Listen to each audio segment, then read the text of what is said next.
Hello guys, hello everyone.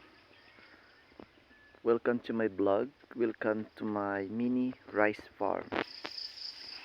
So ngayon in this video mga ka-farm, ipakita ko sa inyo or ipakita na ako sa inyo kung unsa ilibot mo sa ako ang inbreed rice production. Pa-judge tamo or kung gusto niyo na ani mo tanom labi na sa mga rice farmer. So, diretso ta itong ipakita sa inyo kung sa tanan lang nga mga kuan ha, rice farmer basig. Mag-comment din itong dili mga rice farmer na di mi anak ganahan kay di ba ya rice farmer. Ako ipakita sa inyo kung ganahan ba mo ani nga klase o kalidad nga variety. Pero para sa ako nice gid siya mga ka-farm. Kay ngano gawas nga sakto lang iyahang barog kataas, muhatag pud siya og nindot man nga kanang saha, nindot pud siya nga uhay, ug nindot pud siya nga bunga. Medyo kanang makaingon jud pud ta kanang nindot ni siya para sa ako lang ha. Ako lang ang mag-judge, nindot ni para sa ako agad as in.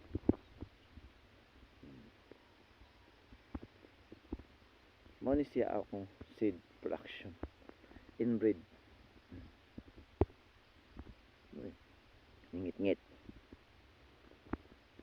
Dili ta diri mo tan-aw kay kuan man ni siya. Hybrid ang kitanom ani diri nga side kining bali 1.4. Ginagmay lang ta ka area murag maulaw jud ta magpak kuan sa inyo ginagmay lang tang area. So diri ata nga side.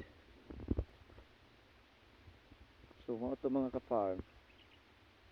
Dayon dili siya susceptible sa hangin tungod sa di kay pud taas ang iyahang barog. Dayon lig-unon jud pud siya punuan mga ka-farm. Ang variety tuod ani 436 RC436. Katulo na ka bisis ko nakatanom ani diri sa mo og gihatagan jud mi ani maayong abot. Di man siya tanto baga pero makapasalig jud ko sa inyo o makarecommend jud ko sa inyo ani nga mga variety RC436. Kay ang katong 480 sa akong isa ka luna sa 0.25 kuan jud grabig sakit gikan sa lipstick nagdungan ang lipstick ug lip blight ug grabe gyud as in pagkadaghan kaayo sa iyahang dangan. O kini dili pud siya susceptible sa mga sakit. Hindot kaayo gyud siya nga variety. Ug di gyud mo makamahay ani. So maora to mga ka-farm no. Motoy akong kuan sa inyo nga di gyud mo makamahay ani. Katog hours aning diamog. Mao ni siya. Mao na ni kamo nay bahala kung pila ni siya ka porsyento karon. Ang kahinugon. Siguro na ni siya 60% nga hinog. 60% nga hinog.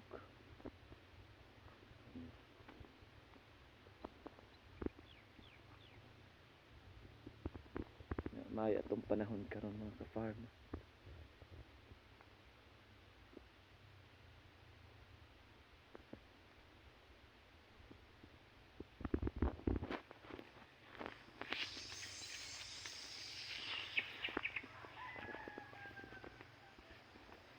So kung mangutana mo ug di mo mangutana, ang area tanan ni akong seed production is 1.6 sa akong gamay nga luna. Isa og tunga kapin. Ano siya? Nya basin pa jud mangutana pag yun mo no. Kay ito ni aging tuig manggod, grabe ka barato ang umay. So pang tulo na ni katuig na ako nga seed production. Pag sige tinanong may ani nga style kay tuni aging tuig grabe ka barat ang humay nga bagong ani. So naka-ideya gyud mi nga maging ani dili tanan i-commercial kay laliman ka sa amo ang commercial rice kining daa diha kanang kitam na ako hybrid sa una.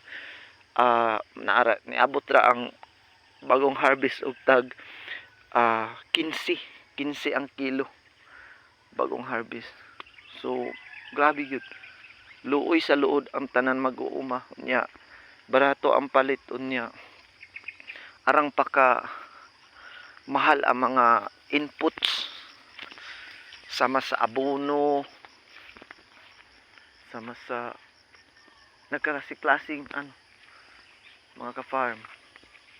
Atong gina-apply insecticide tanan mahal. Unya sa ay paghiman-himan paday nato mga ka-farm, hastang mahala ang mga palaliton. Nya paghiman-himan hastang baratuha ang presyo sa humay. Bintaha karon kaming saka-saka ang presyo. Ug unta makaabot pa ni sa kanang giingon nila nga mahal lagi kuno daw. Pero kay ang kilo karon mga ka-farm kuan naana sa 20 kapin. So ambot lang kung pasig paghuman og kalag-kalag wa na. Arang na pud siya ka barato. Pero laban lang gihapon bisag way kalaban no. So katawag ganiha karon naana ta diri sa hybrid. Istorya na sabta diri Ang hybrid mga ka-farm habog ni siya. Manay akong giingon sa inyo, susceptible ni siya sa hangin. So or lodging. Ngano, tungod kay ito ni aging adlaw grabe na ako pagpatindog sa nangahapi ani. So susceptible jud siya mga ka-farm. Tungod sa iyang kalayo niya murag huyang o grabe ka kuan ang iyahang lawas kang murag way kusog ba. Murag applyan ko man tanig ka ng kuan pusporos pampadagha pataas sa dugang sa magamot pero murag hapog way epekto. Murag way epekto ba kay huyang man pag abot sa hangin pero bisan tod na epek no. Di gihapon niya makaya kay bugat man ang iyang bungag yun aning hybrid. So tungod sa kausog sa hangin kanang di gyud niya makaya og lokdo ang iyang tibok lawas. So ihapi gyud niya. So susceptible siya sa hangin-hangin. Di gyud kanang inyong hanginon nga lugar matag season so dili mo mag patakag tanom kinahanglan naagihapon ang pag kuan ba mani ang saktong pagpaniid sa pagpili sa sakto sa inyong lugar, fit sa inyong lugar nga variety.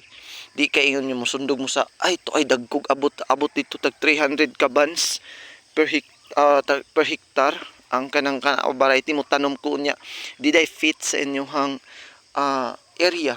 So useless lang gihapon na siya. Kay ngano ang inyong madamid sa gihapon na kay during ingon ani na nga stage mga ka-farm na kung matungnan og huros-huros nga hangin di na siya pwede. So dapat pang-inganir yun ang inyong itanom kini nga mga variety ang inyong itanom yun kay ngano mas mukuan magyud siya mo sokol magyud siya hangin-hangin kay putot man kumpara ani unlike ani guys makarekomenda sa iyang bunga o binungahan kay nindot man kay hybrid.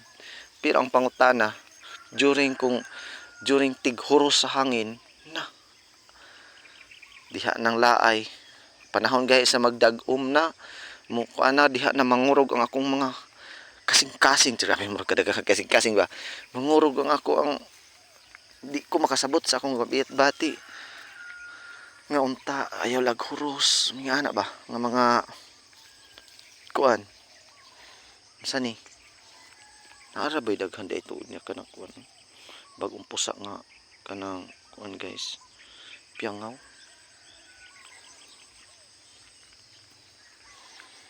Daghan na ang mga tanan mga kabalaka moabot panahon sa paghuros na sa hangin ug pagdag-om ug pagkisdom sa kalangitan. Grabe.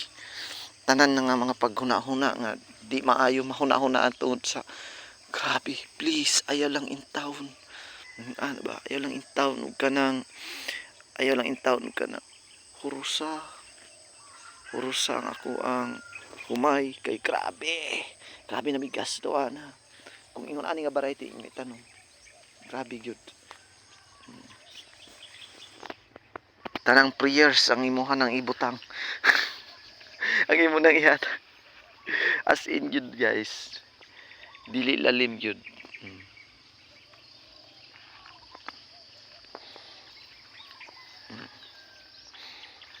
Ba?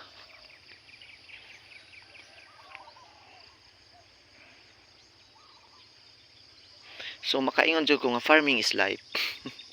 Kay kung wala gyud nga mag-uma, ang tanang dato nga di mag-uma, di mo hikap og yuta, di mo hikap og daro, di mo hikap og bisag unsa, nga mahikap nga para panggamit sa uma, pang agriculture na. Wa mo'y makaon jud. Iasa man na inyong kwarta, iasa man na inyong kinaadman og kahibalo. Di man na makaon. Di ba? So, akong point nga tabangi po ninyo og support ang tanan nga mga labi na mga relatives ninyo, tanan nga mga side ninyo nga nag-engage sa farming. Ngano dili lalim baya mag-farm. As in kay walay laing source nga mabuhi ang tao.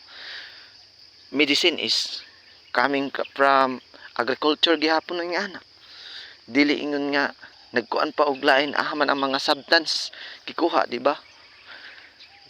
Wala gikuha ang substance sa lain nga mga kuan. Lain nga idea. Pag-create og chemicals. Pag-create og kuan. Ana mo na nga please love ang farmer ninyo. I-love po ko ninyo.